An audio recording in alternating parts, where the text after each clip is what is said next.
Hi everybody, welcome to the Hormone Mentor. I'm Rebecca Bolton and I help women that are going through the perimenopause to manage their symptoms naturally through food and lifestyle changes. And what I want to look at today is a symptom that comes up quite a lot, which people feel a little bit puzzled by, and that's itchy skin. Now, getting a lot of itchy skin during the perimenopause is a really common symptom, but it's not one that's really talked about, so people aren't necessarily aware that that might be the reason.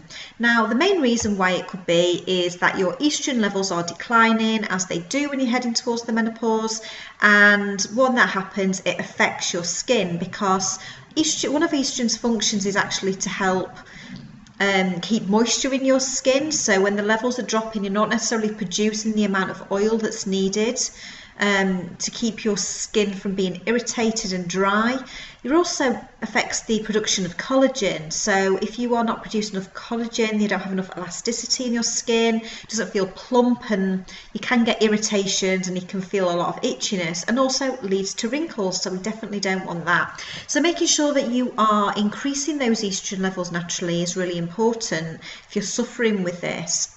And one of the ways that you can do this, one of my favourite ways, is to look at adding more phytoestrogens into your diet, and they are compounds which help you to naturally raise your estrogen levels in your body without having to go down the synthetic route.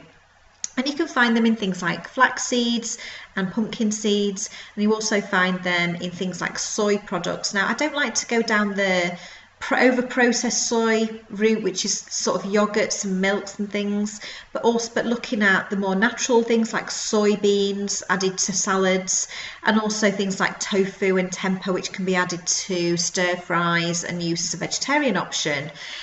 So looking at those to help naturally raise those estrogen levels is quite important. Now, we can also get quite itchy skin if we're feeling stressed, because stress actually can lead to a release of histamine, and when your body releases histamine, that can cause skin irritations, flushing, really dry, irritated skin, and so helping to reduce those stress levels, keep things calm and not have too much stress in your life, or just have good ways of dealing with stress so that your body's able to tolerate it better, that's really helpful as well. So if you're looking at if you've got a lot on, making sure that you're booking time out in your day to actually take some little time to just calm and breathe. That can be meditation, it could just be some deep breathing, it just could be reading a book or listening to some music. It doesn't have to be a lot of time, it could just be 10 minutes, but I believe we can all find 10 minutes in our day if we really want to.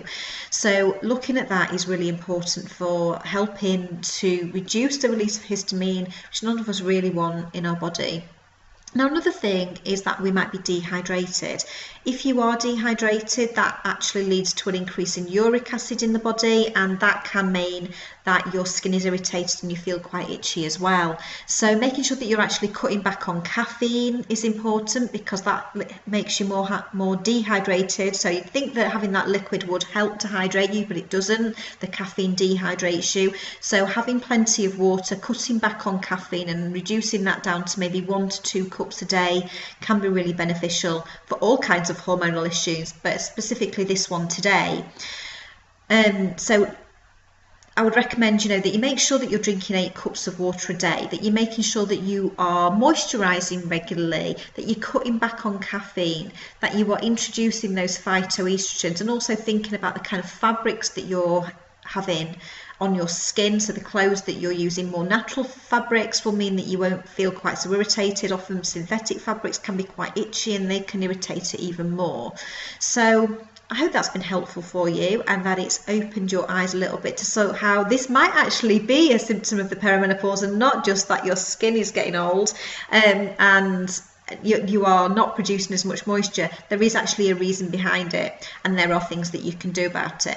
So if you've liked this video and you'd like to learn more about hormonal symptoms during the perimenopause and how you can manage them naturally, don't forget to subscribe to my YouTube channel by clicking the button below. And if you'd like some more advice and tips on how you can introduce more hormone balancing foods into your diet, then make sure that you click on the link below and sign up to my hormone balancing recipe guide. Thanks for watching, and I will be back with another video next week.